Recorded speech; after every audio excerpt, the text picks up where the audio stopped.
The NFL machine just keeps on rolling, and today's stop, the Cleveland Browns extend Myles Garrett through 2030. The full number, I don't think it's come out yet, but I think we're looking seriously, guys, here at like 5 for $200+ million, $40 million annual average salary for Myles Garrett, $123.5 million in fully guaranteed money, by far the highest paid non-quarterback in NFL history.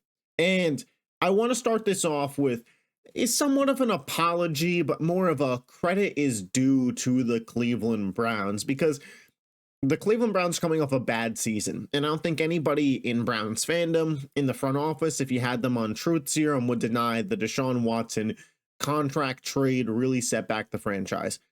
However, they have made some pretty solid moves over the past couple years that I think get overlooked.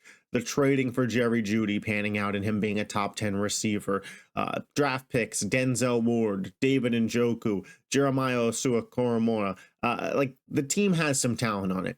And in an offseason in which one of their Mount Rushmore players of all time, and the best defensive end in football, or second best, him and TJ Watt, depending on where you want to go with that conversation, and a generational Hall of Fame level player on their franchise, says that he wants out. And not only are they determined to not trade him, but they want to re-sign him to a strong contract. And you saw Myles Garrett go through that NFL media tour during the Super Bowl week and basically say it's not a money thing. It's not a money thing.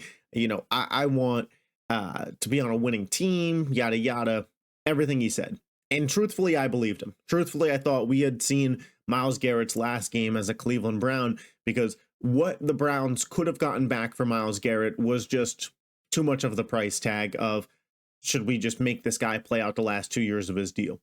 And to the Browns' credit, not only do they, you know, stand pat there and say, we're not moving him, but they talk him off the ledge. He was ready to jump and leave the Browns. They talk him off the ledge. They re-sign their guy. It's a lot of money. It absolutely is. But if you compile this contract with drafting a Cam Ward at pick 2 and having him on a rookie deal, now all of a sudden you're looking at $60 million combined for your QB1 and your edge rusher 1. That's smart money.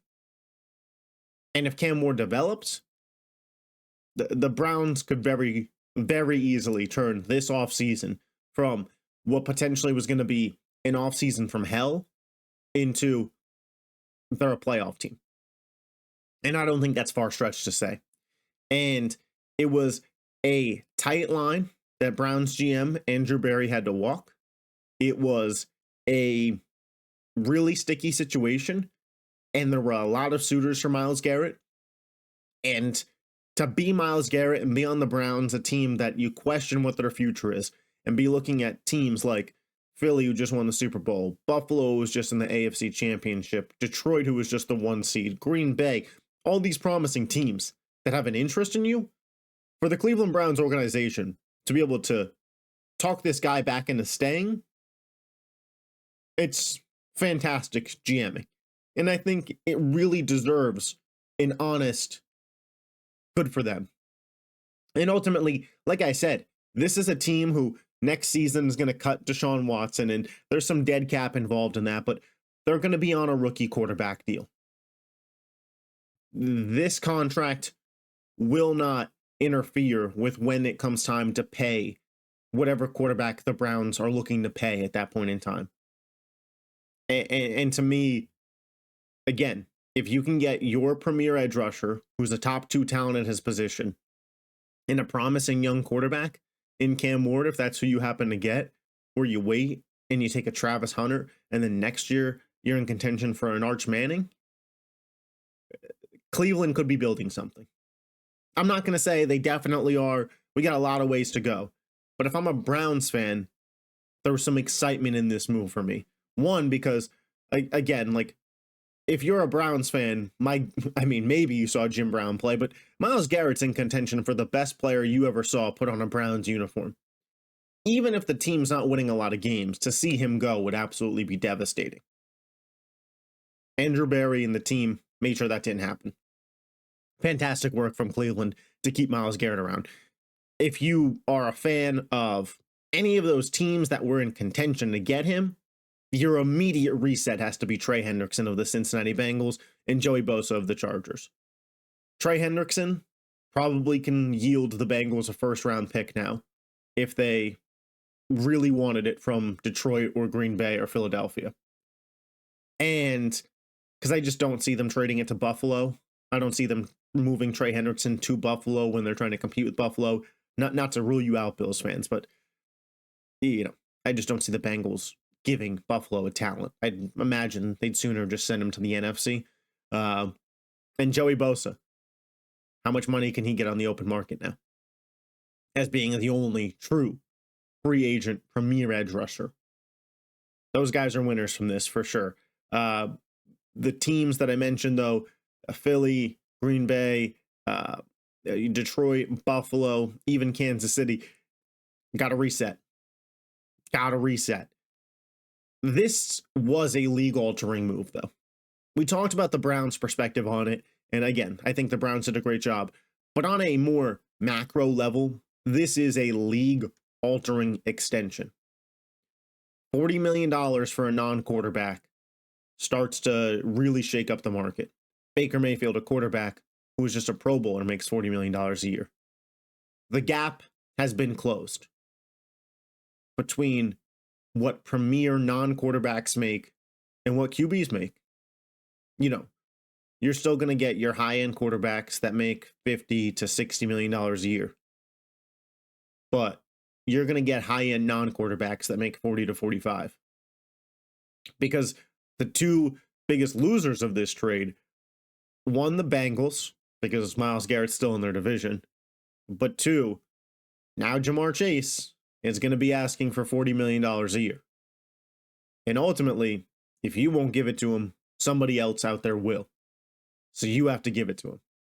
And then at the end of the day, T. Higgins is going to be asking for 30 to 35. Because Jamar Chase is going to be resetting the wide receiver market at 40. And the Bengals in no way can afford to pay both of them. So if I'm Cincinnati, I might be hitting the reset on if I'm trading Trey Hendrickson, and I might be trading T. Higgins. And I think that we need to consider that as a real possibility because the financials for Cincinnati just won't be adding up. $50+ million a year for Joe Burrow, $40+ million a year for Jamar Chase, and $30+ million a year for T. Higgins. I find it hard to believe that a team is going to invest $120 million of a $250 million cap into 3 players and 2 of them play the same position. That would be asinine. So the Bengals' dreams of retaining both of those guys financially have gone out the window. And Jamar Chase, who you could have had last offseason for 35, now has gone up to 40. And over the course of a 4-year deal, that's going to cost you $20 million extra for playing hardball and waiting.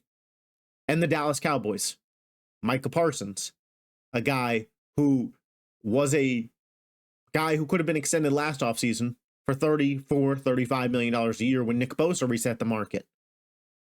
Now his number is starting at 40.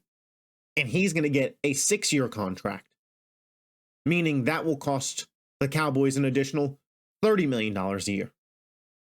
And when you look at Dallas, they've already had to restructure CeeDee Lamb's contract to just try and have a viable offseason in one that they could extend Micah for 35. Now that number has gone up again.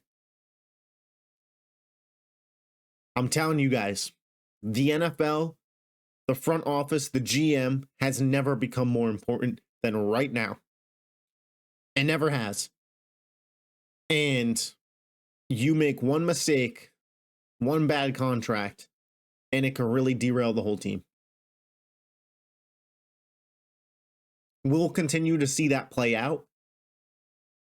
But as Myles Garrett and the Cleveland Browns have set a precedent today that non-quarterbacks can enter the $40 million a year range, and they get closer and closer to what QBs make,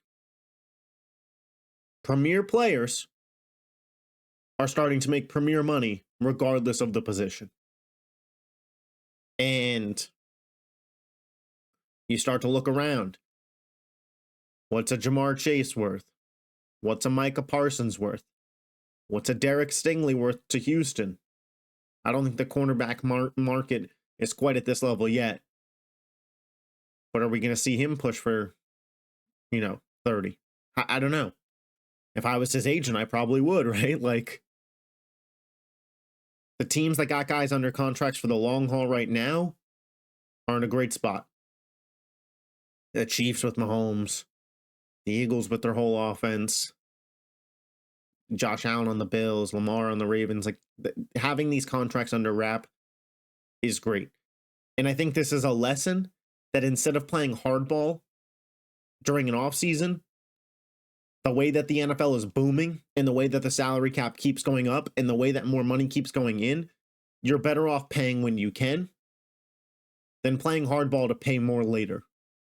Because I haven't seen an instance yet where waiting has worked out for any of these teams.